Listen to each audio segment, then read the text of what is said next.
Bolhas sempre terminam da mesma forma. Os gananciosos perdem dinheiro, os pacientes ganham. Eu invisto nos Estados Unidos há mais de 5 anos. Atualmente, essa é minha carteira, esses são os meus resultados e seria o momento de colocar o dinheiro no bolso e simplesmente sair da bolsa americana? É sobre isso que a gente vai falar hoje. A questão é a seguinte: todo ano tem alguém falando que a gente está numa bolha. E o problema desse tipo de comentário é que, infelizmente, em algum momento eles vão estar certos, apesar de terem errado dezenas de vezes. Olha só essas notícias: o S&P 500 pode cair 48% quando a bolha do mercado de ações estourar e a recessão finalmente chegar. 26 de junho de 2024. A frenesi da IA é uma bolha dentro de uma bolha, diz um importante investidor. 12 de março de 2024. 5 bolhas de mercado, incluindo uma que está começando a explodir agora, 4 de maio de 2023. Desde maio de 2023, vamos olhar quanto rendeu o S&P 500? De lá para cá,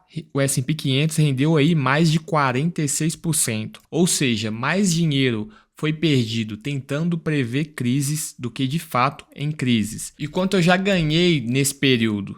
Como eu falei, eu invisto nos Estados Unidos há mais de 5 anos, então todos os meses, nos últimos 5 anos, eu venho aportando. Atualmente eu tenho aí R$ 33 mil investidos e 16 mil, quase 17 mil de lucro. Algumas empresas de tecnologia que eu tenho, Google 80% de rentabilidade, Microsoft 30% de rentabilidade e Meta 230% de rentabilidade. Mas a questão aqui é diferente, não é qualquer investidor grande que está tentando prever uma grande crise no mercado, que está tentando causar algum certo pânico, não. Dessa vez foi um banco gigante, o maior banco dos Estados Unidos, que alertou sobre uma possível queda. O Bank of America diz que as ações de crescimento estão em uma bolha que excede a eras da .com e a 950 e alertam que elas podem derrubar o S&P 500 em 40%. Um dos argumentos que eles utilizaram é que nos últimos 75 anos, essa é a maior diferença da valorização das ações dos Estados Unidos, ou as 7 magníficas, contra o resto do mundo. E nas últimas 2 vezes que isso ocorreu, na bolha da 950 lá em 1970 mais ou menos, e na bolha das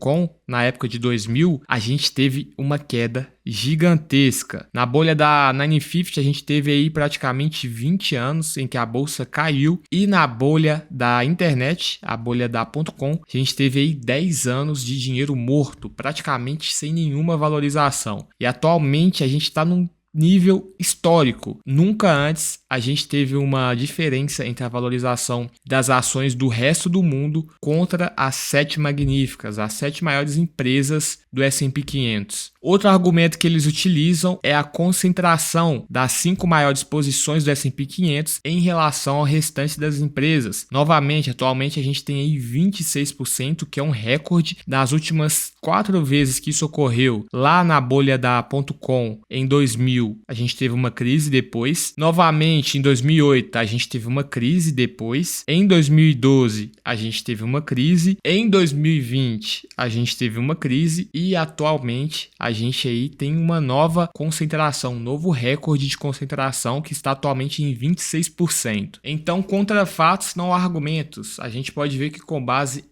em dados, realmente, quando houve uma concentração nessa magnitude, a gente teve uma crise logo em seguida. Mas por que essa concentração existe? Quando a gente olha o crescimento das empresas das 7 magníficas nos últimos anos, a gente percebe que essas empresas crescem muito seus lucros e é por isso que elas correspondem a uma maior parte do S&P 500. Em 2023, as 7 magníficas tiveram um crescimento anual de 57% dos seus lucros, contra uma média aí de 4% do S&P 500.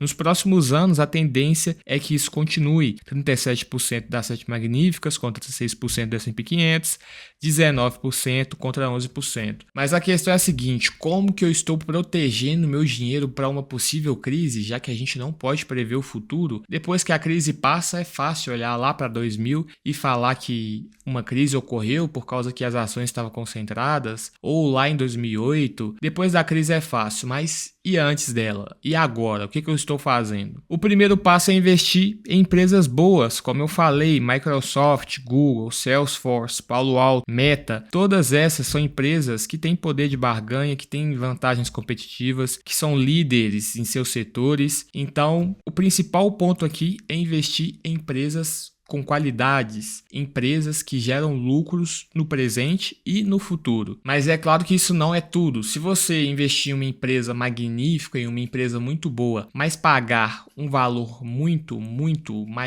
maior do que aquela empresa realmente vale, em possíveis correções, é claro que a empresa vai sofrer, a cotação da empresa vai sofrer, porque ela estava sendo valorizada, sendo negociada a um valor maior do que ela vale. Por exemplo, a Microsoft é uma empresa que está sendo negociada a 33 vezes o seu lucro ou a 2,33% do seu fluxo de caixa. Na minha visão, uma empresa que está na média histórica dela. É uma empresa gigantesca, com histórico, vai continuar crescendo no futuro, então ela não está nem barata nem cara, ela está no valor justo que ela vem sendo negociada nas últimas décadas. Por outro lado, a gente tem empresas como a Palantir, que está sendo negociada a 450 vezes o lucro, ou a 0,5 vezes o seu fluxo de caixa, 0,2% do seu fluxo de caixa, se a gente descontar as compensações. Então, claramente aqui é uma empresa que está dependendo muito dos seus resultados futuros. Em uma possível correção, é claro que a Palantir vai sofrer mais do que a Microsoft. E novamente, são duas excelentes empresas, mas em momentos de euforia, a gente tende a valorizar, a supervalorizar o valor das empresas. E em momentos de crise, essas empresas que normalmente a gente supervaloriza, elas tendem a sofrer mais. E é por isso que existe a diversificação. Eu invisto no setor de tecnologia, de serviços, em empresas que crescem seus lucros em um nível altíssimo ano após ano e são negociadas a um valuation altíssimo, sim, mas essas não são as únicas ações da minha carteira. Eu invisto no setor de finanças, eu invisto no setor de varejo, eu invisto no setor de consumo, eu invisto no setor imobiliário, no setor de produtos, que é algo mais físico, algo mais tangível. Então, diversificação. Se você quer proteger seu dinheiro, não adianta nada ficar tentando prever crises quando é o momento de vender, quando é o momento de comprar. Não, aporte todos os meses. Ter uma carteira diversificada, ter uma carteira equilibrada, não tem segredo. Essa é a estratégia que eu uso, esses são os meus resultados e é assim que eu estou protegendo o meu dinheiro e a minha carteira, pensando em possíveis correções e em possíveis valorizações futuras que vêm. Esse foi o vídeo de hoje, valeu, falou e tchau.